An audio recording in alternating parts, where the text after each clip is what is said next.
Un café du village de Wulong, au fin fond de la montagne, Madame Wang Xuqing, âgée de 85 ans, et Madame Du Yunzhen, âgée de 76 ans, montrent leur nouveau talent chaque fois que des clients arrivent. Du café fait à la main.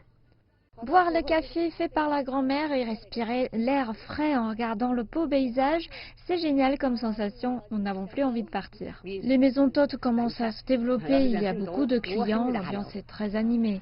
Les deux grand-mères n'auraient jamais imaginé qu'à cet âge, elles pourraient devenir des influenceuses d'Internet grâce à leur maison d'hôtes. Et des clients venant de loin connaissent même leur prénom. Leur maison est située à moitié de pente de la montagne Guantiashan, où la route n'est pas accessible en raison de la haute altitude. Avant, ici, c'était une route boueuse. Les touristes ne venaient pas chez nous. On n'avait donc pas de revenus. En fait, le village de Wulong regorge de jolies montagnes. Alors comment transformer ce beau paysage en modèle commercial pour sortir la population de la pauvreté? En 2017, le comité municipal du PCC a élaboré un plan de petits villages touristiques caractéristiques pour le village. L'idée est aussi de combiner le concept du paysage naturel et le besoin du marché touristique.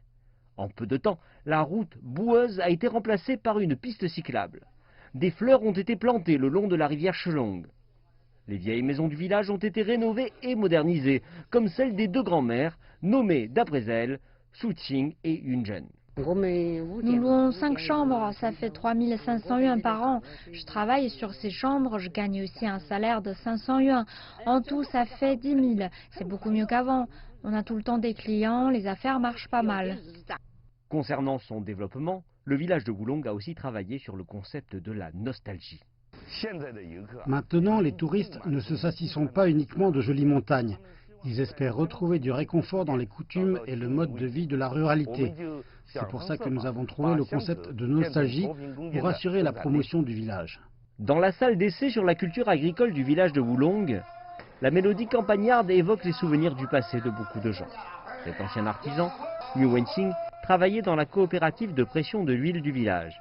Avec l'arrivée de la mécanisation qui a remplacé l'ancienne méthode, le métier de Miu s'en est trouvé menacé. Sa famille est soudainement tombée dans la pauvreté. Miu Wenxing n'est pas le seul à être dans cette situation.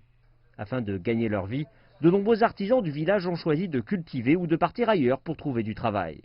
Cet artisanat traditionnel fait également face à la disparition.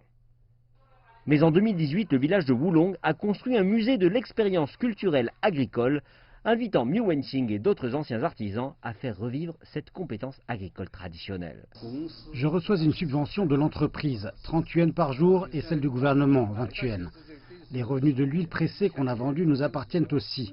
Je ne pensais vraiment pas qu'on pourrait gagner sa vie avec cet ancien artisanat. Depuis l'ouverture du village touristique de Wulong en 2017, il a reçu plus de 800 000 visiteurs et réalisé un chiffre d'affaires touristique annuel de plus de 50 millions de yuan, ce qui fait que les 584 familles du village peuvent désormais vivre de l'industrie touristique.